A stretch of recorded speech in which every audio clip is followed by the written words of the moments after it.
Welcome back to our special year-end coverage. Earlier, we examined the economic impact of the Israeli aggression in Gaza and Lebanon, Trump's tariff plans, and the ever-shifting journey of Bitcoin.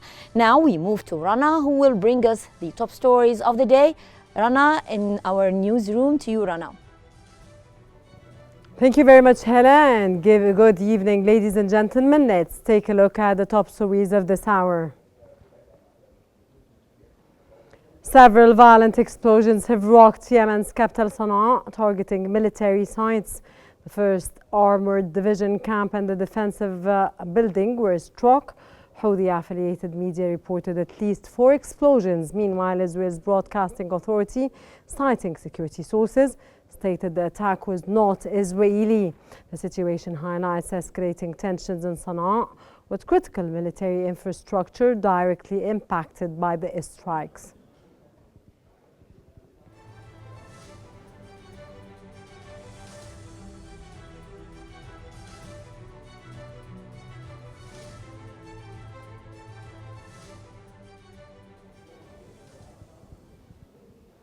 Syria's Military Operations Administration has announced a curfew in Homs during a campaign to apprehend wanted individuals.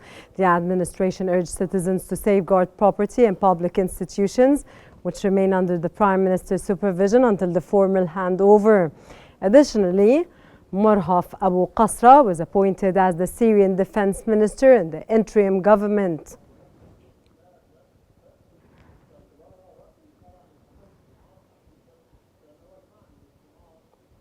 The U.S. Embassy in Damascus has announced that American officials met with Syria's interim authorities, where discussions emphasized preventing Iran's re-emergence in Syria. Discussions also included ensuring inclusive representation and advancing a comprehensive political process. Additionally, embassy representatives met with prominent Syrian business leaders to explore challenges and opportunities for revitalizing Syria's economy.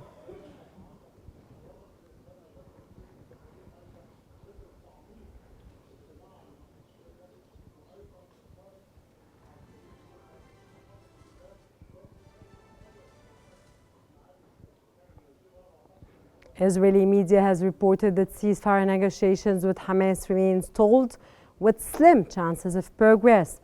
The deadlock may lead to an expanded military operation in northern Gaza. Israeli leaders are blocking mediator efforts to end the war and secure detainees' release, insisting on maintaining military presence. Israeli Chief of Staff Harazi Halavi ordered preparations to escalate operations, deploying reinforcement, including armored and engineering units, to Gaza.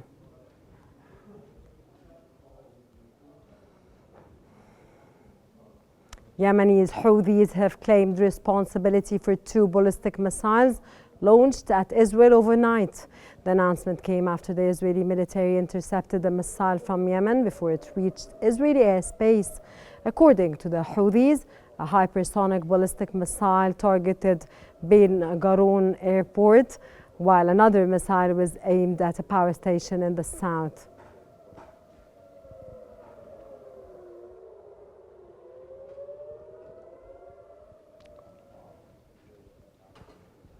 Israeli army spokesperson has warned residents of South Lebanon against traveling south. He stated that this is prohibited until further notice. He also emphasized that the Israeli army does not intend to target civilians, but cautioned that returning southward poses a significant danger. He also urged residents to stay away from the restricted zone to ensure their safety.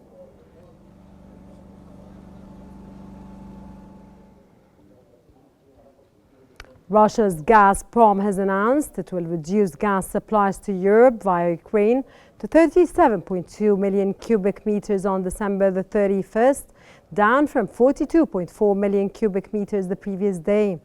With the transit deal expiring at midnight, flows are setting to cease entirely, ending Moscow's dominance over Europe's gas market. Ukraine refused to negotiate a new agreement due to the ongoing war. The halt will heavily impact Moldova and Slovakia, while Hungary will still receive gas through Turk Stream, despite preferring the Ukrainian route.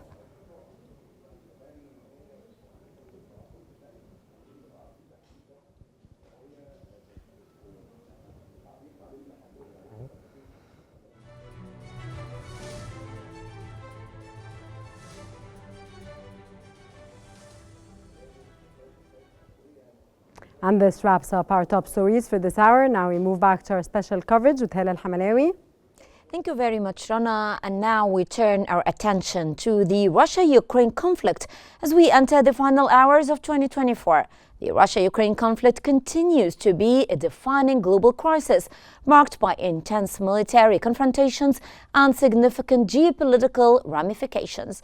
The war, which began in February 2022, has led to devastating losses, widespread displacement, and economic turmoil in Europe. Support from NATO and the US for Ukraine persists, while Russia seeks strategic alliances to counter Western pressure. Looking ahead to 2025, the future of the conflict remains uncertain, with the inauguration of Trump potentially ushering in either escalation or a shift towards negotiation, as both sides adapt to a prolonged and increasingly complex stalemate. Join us as we recap the challenges and opportunities the conflict presents as it enters 2025.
In 2024, the West's significant funding and strategic commitment to Ukraine remained crucial, despite concerns over future support under Donald Trump's administration.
And for more analysis, we're joined by Mr. Ammar Khanna, strategic expert from Moscow.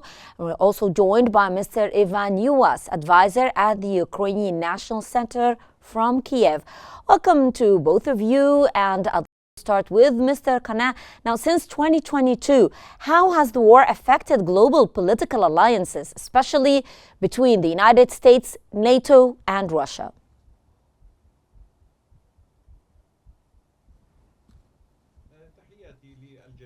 To you all. with respect to such allies, we've seen that the international system started to change following that date you mentioned, and as a result of strategic faults committed by Biden administration related to the international security question that led to the state of chaos militarily in the international system. What made by U.S. administration and to pass the U.S. strategic interest that was and Western allies. But now we found that something has changed and an orientation of the upcoming American elite to abandoned the NATO did not succeed. The American equation to maintain Europe or the geopolitical interests. And what we've seen is a notable change of the US administration as well as the Western system that has started to be dismantled and to come out of the American umbrella. Mr. US, what are the main differences between US political parties regarding military aid to Ukraine, and how have these differences actually shaped the conflict? Marcel Hermin Kiev, my greetings to studio guest and all audience. First of all, Happy New Year. Wish all the best. Sir. Thank you very much. Wish all the best in this year. And actually, as for situation on the ground in Ukraine, of course, change of the president, change of the administration means a lot. But whether it will be serious change towards Ukraine, I'm not sure. You know, on your TV channel, several weeks ago, we have discussion with a representative of Republican Party that become now the main party in US after President Trump from Republican Party and Congress and Senate won by those party. So this representative said a very simple phrase that doesn't matter who ahead of US, Democrats or Republicans, the interest of the United States of America towards Ukraine remains the same. It means that before election, of course, Trump criticized President Biden for support to Ukraine. But it doesn't mean that after the 20th of January, he stopped the support. That's why I'm not sure that it will be. Of course, Trump made a statement that the war will end till his inauguration. But now he understands that it's not so simple. That's why the war will go on, and support of the United States of America probably will be at the same level. The main difference is that there will be a person who will be representative in the Trump administration for Ukraine, namely Kit Kellogg, General Kit Kellogg, and he will be the main figure, not president of US or some other person in his administration. So the war unfortunately goes on. Thank you. Mr. Kone, back to you. How has the conflict strained European economies, particularly in relation to energy dependence on Russia?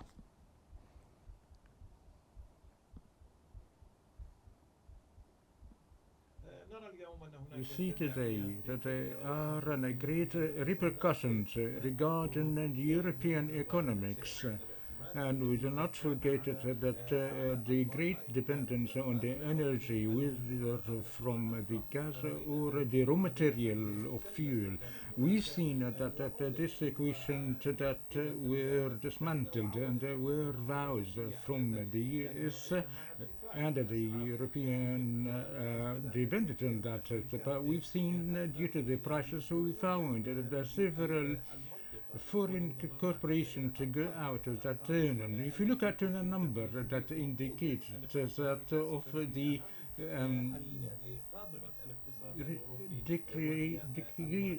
declined and the toll loss and of bankruptcy in the Western corporation as an evidence of the fault of equation since the beginning.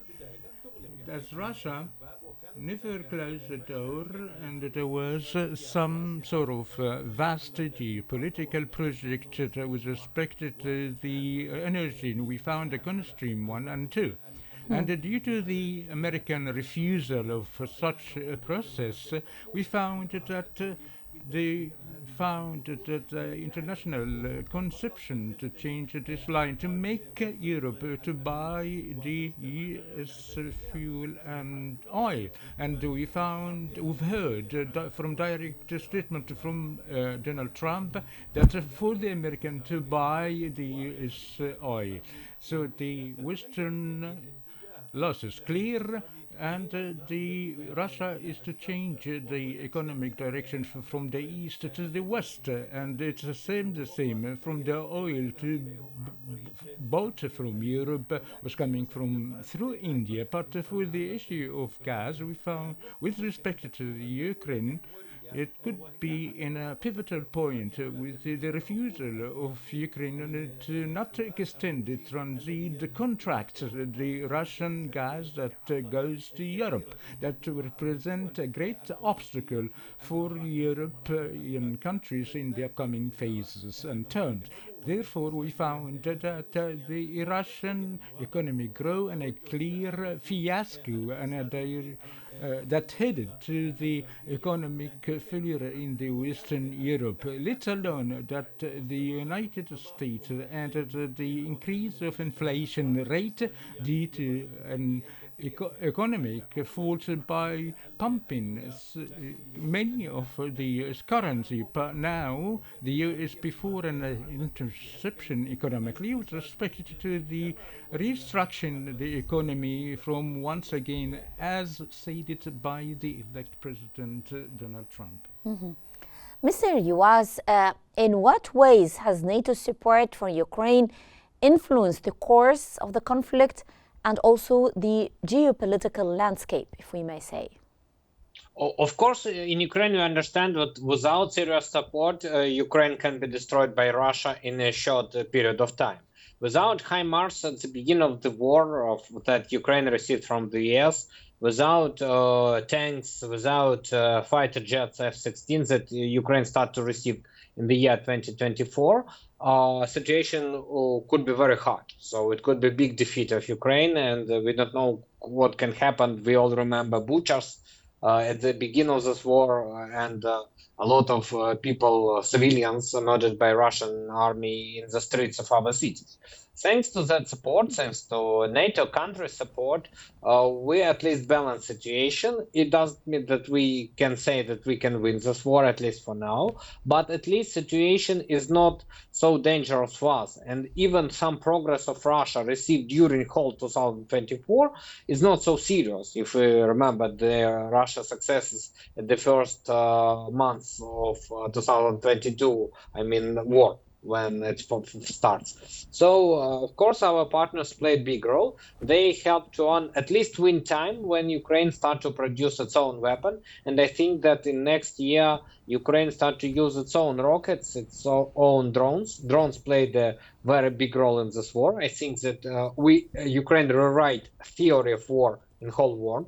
For example, today our drones destroyed Russian helicopter for the first time in the history of wars when without person helicopter was destroyed. Before that it was attacked without humans, only with drones. It's all something new in the theory. So that's why war become more technological, and our partners from NATO give to us first steps in this war. Now I think that we at least received some good information. We received the intelligence information. It's very important for Ukraine because opportunities of NATO intelligence much higher compared to Ukrainian one. So that is very important, and we will see what will be and how economy will change of our partners, because I think that since 2025 that will be more war of economy than in previous year. Thank you.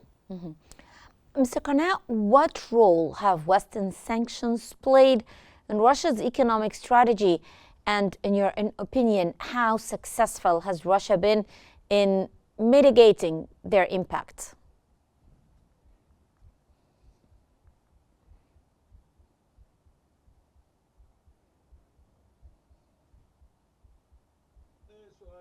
It's a very important question, and I think following the 15th packages of Western sanctions. We've till now that a Western system that are the one receiving the negatives impact of such sanctions. We may see that 20 years ago would be feasible, but now the economically system has started to change and interact differently for the interest of the West. If we talk about homogeny economically, by European countries and USA, we are before economic variables such as BRICS, and mostly around 70 to 80% of the economic and then the trade interactions within such a group that are transacted by the local currency. Russia have realized a lot of the economic growth by focusing the internal economy as a whole and recovery of sectors that were neglected, were relying on the importation from the Western. And Russia, alongside with China and India, gave a great positive point for the economy in Russia. Therefore, we are heading or approaching a new term that may lead to transformations in such a world economic system, such as the maritime transactions through the U.S. Strait or the insurance company. And now they are moving to the land equations that align to the Chinese project, which is the Belt Road, that represent a competitive state for before the Eastern Bloc, if I may say, among which the BRICS countries and the world countries. I think this would represent a new competitive case and state, and we can see that the state of awareness from Trump's new administration, but we find that the geopolitical and economic reality will impose themselves from the political equations and to go out of the unilateralism to the multilateralism. Mr. Yuas, what was the reaction of Republicans and Democrats to Trump's position on military support for Ukraine? Of course, Trump said that it will be no support to Ukraine, military support and financial, of course, but he said that before elections. It's very important. Now, especially after the 20th of January, when he will be actually inaugurated president, we will see what his position will be. Because inside Trump team, there are many different opinions. There is opinion that there should be no support, but on the other hand, there is a wing of so-called neo-Reaganists in Republican Party, which big supporters of support to Ukraine. And of course, those people, and I think that Mr. Rubio, that expected to be the Secretary of State of the United States of America, and some other officials, they rather support the giving arm to Ukraine than against them. So we will see how the U.S. policy will change, if it changes, after the 20th of January. But now I think that Ukraine built dialogue with a surrounding of President Trump and explaining, for example, that Donald Trump, he pressed on Europe to purchase more natural gas from US. And Ukraine said, you see that some European countries purchase this gas from Russia. So press on Europe, not paying gas from Russia, and pay for this money to you. So for you, it will be interesting. And it means that supporting Ukraine in this war will absolutely agree with your interest in increasing export of your goods to Russia. Sorry, to Europe, not to Russia, of course. To Europe, okay. Yes, thank you. So that's why I think that there will be no serious changes, as I said before. Thank you. Okay. Mr. Khanna, how has China's support for Russia affected the international dynamics of the conflict, particularly regarding the economic sanctions? I think that the Chinese role has a great importance through the Chinese stance against the Ukrainian-Russian crisis, and we named it and framed it as a mutual and positive stance. We don't see that the issue is just the China's sister to Russia, but we are seeing an ally that's been elevated strategically, and the awareness of the Chinese elite that the upcoming conflict should be between the United States of America and China upon several files. Most importantly, the Chinese, one, then Taiwan and the issue of security in the Chinese Sea and the zone of the two Koreas. Therefore, the Chinese performance is praised in Russia, and we found that China was benefited a lot through the gas and new pipelines that would extend the cheap gas of the lowest price that Europe used to gain in the past. But a result of the default of the US administration performance with regard to Russia, that's why they shifted their role to China as a main player. So we found that the cooperation is elevating day by day, and the rate of the trade exchange is witnessing an increase that would form a risk, in particular, on the U.S. currency system used by the United States not just as an economic instrument but as a political instrument or tool to impose its domination upon the economic zone throughout the world. That's why we found this type of cooperation is increasing, and Russia and China have relations and with respect to the international blocks such as the BRICS and Shanghai for cooperation, and the geopolitical zone that would emerge in the upcoming phases as a geopolitical player, as an Asian area. This indicates that the world has changed and the Western system has lost a lot of its capabilities and assets and tools in controlling the international economy. Mr. Yuwas, how has the ongoing war contributed to the largest refugee crisis in Europe since World War II? Of course, it's a large quantity of people that left Ukraine after the beginning of war. But, I'm not sure that there will be additional refugees in this year. Approximately 2 or 3 months ago, when I talked with my Polish colleagues, they said to me that according to their information, it will be more additional 5 million refugees from Ukraine. But I said, excuse me, 6.8 million refugees from Ukraine since the beginning of the full-scale war. I'm not sure that this quantity will be higher.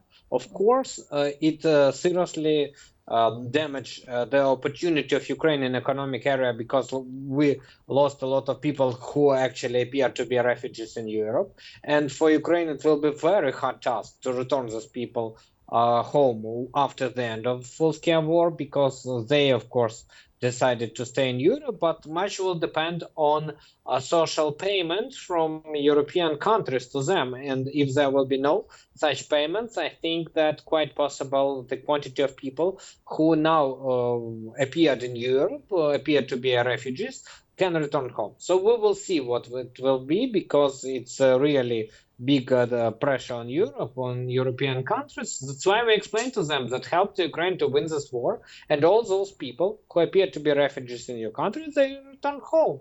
It will be better for you because there will be no pressure of refugees from Ukraine. It will be glad and good news for Ukraine because we return people who should work in our economy and build our economy because war will end, but economy will be forever. That's why we should organize work of our economy. Thank you. Okay. Mr. Qne, what challenges has the European Union faced in maintaining a unified stance on the Russia-Ukraine conflict, both politically and economically?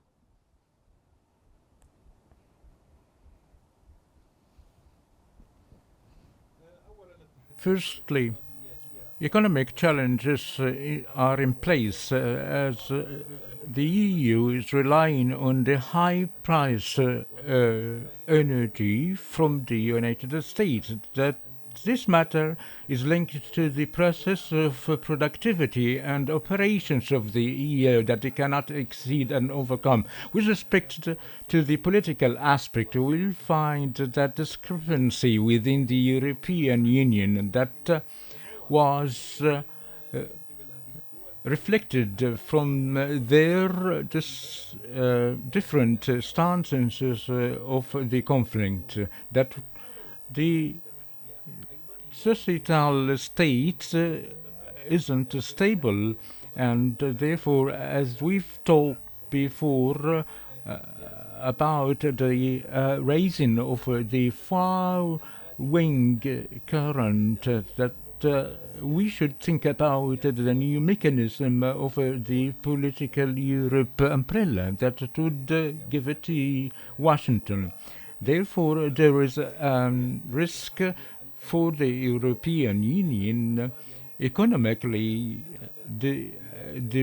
as independent, and once again the issue of security in Europe that they've ignored through the non-response of the guarantee requested by Russia. We can see the proposals about the European RP, European system, but I think this cannot be passed without resorting to the table of dialogue with Russia. The United States is trying to impose such an equation, firstly, through the Democrats by activating the NATO.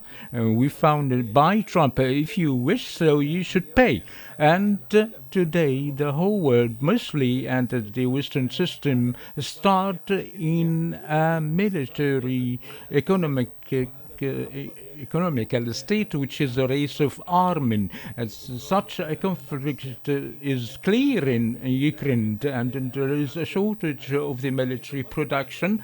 This would require new economic capabilities and assets, and I say that there is a strategic horizon for the continuation of the European Union if they continue their relations and responded to the American demands.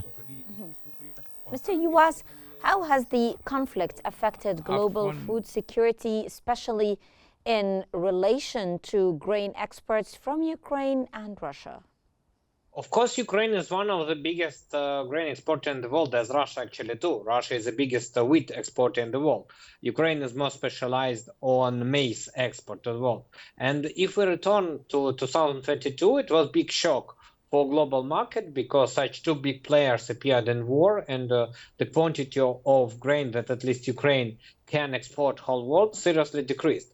But then in July 2022, it was a Black Sea Grain Initiative that worked due to 1 year till July 2023, and that helped to stabilize situation in the world.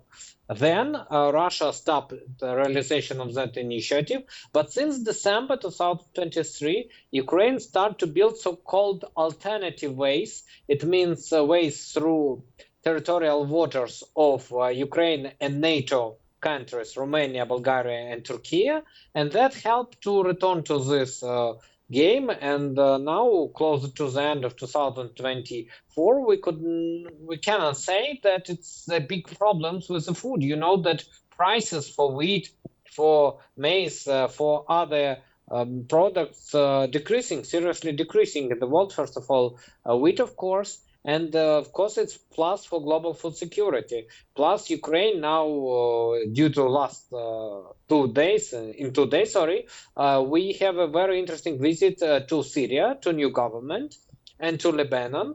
And Ukraine, actually, I want to say that we want to guarantee food security of those countries. We give some support to new Syrian government with the food, and I think that in future we can organize a big deal.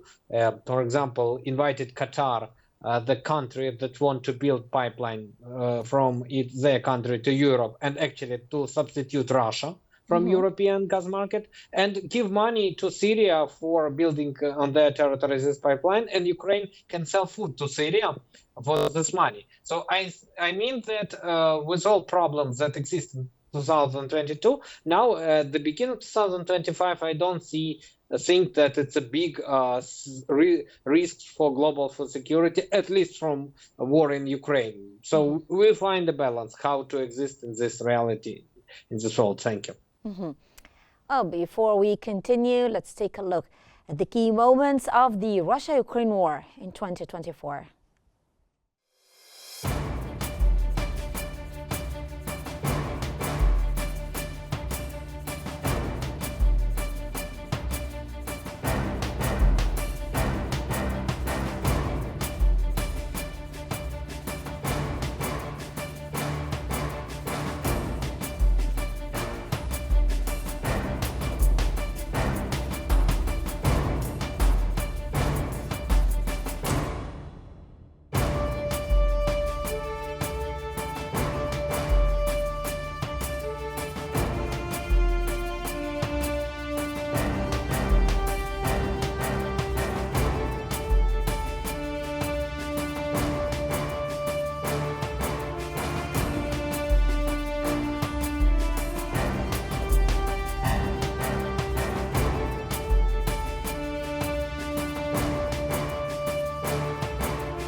We're still with you in our special coverage regarding the Russia-Ukraine war. And we go back to Mr. Yuwas. I was just wondering, sir, what is the worst-case scenario that Western military planners are preparing for in Ukraine? So of course now a lot depends on the decisions that will be made by Donald Trump. I mean, the level of support.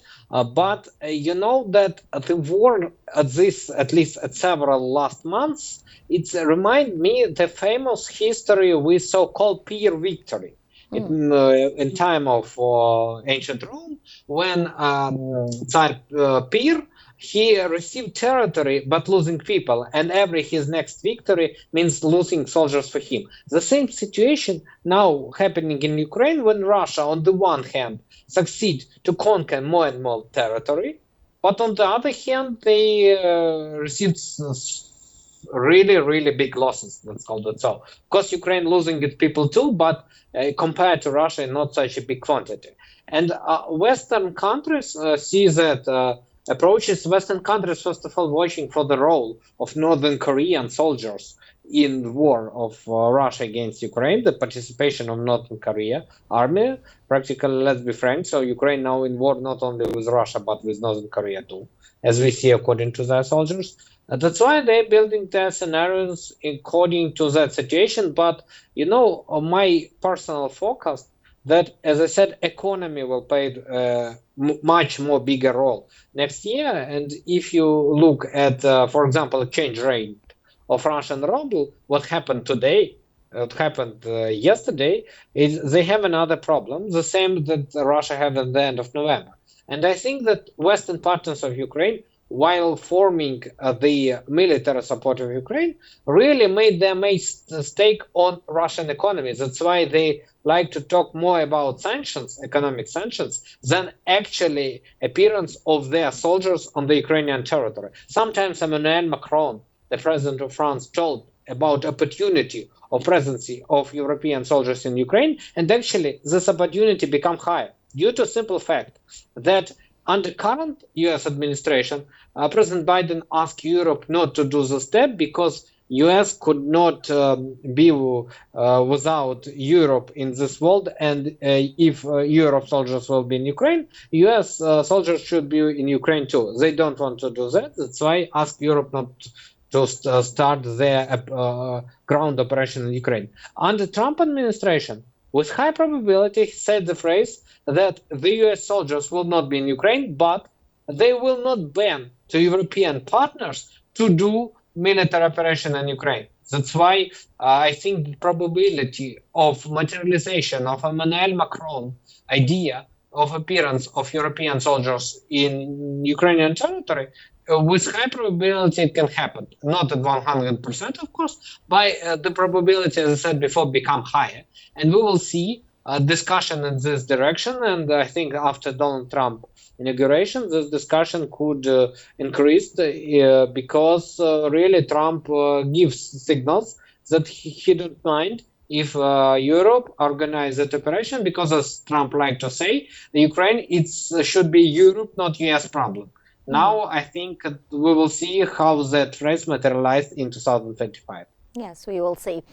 Mr. Qnews, what are the major obstacles preventing peace talks between Russia and Ukraine?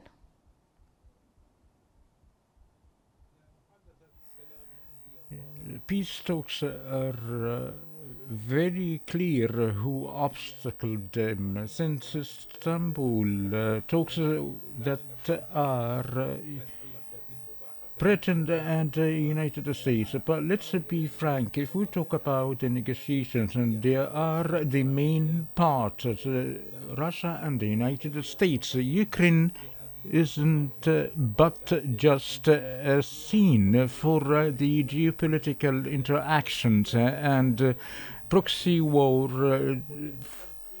directed to Russia. And even in details, we are before a Republican decree by Zelensky not to go through negotiations with Russia. This matter is a legal matter, and while he is the illegal president since May the past, there are no legitimate president. Even the parliament had lost its legitimacy, and I think that Zelensky we wish not to go through elections because they will lose, or he will lose the presidential elections to come. I get your point, sir. And I'd like to thank you very much, both Mr. Mr. Ivan Yuas joining us from Kiev, and Mr. Ammar Qana joining us from Moscow, the strategic expert. Thank you very much, both of you, for your valuable insights. And as 2024 ends, we reflect on a year of crises, resilience, also Egypt's pivotal role in the region. In today's coverage, we moved from conflicts in Ukraine and the Middle East to environmental and economic devastation. This year's challenges have been immense. Thank you very much for joining us here on Q News this year. And as 2025 approaches, the world anticipates new opportunities for peace amid uncertainty. I'm Hala Al-Hamalawi. Thank you very much for being with us, and stay tuned to see what the new year holds for us.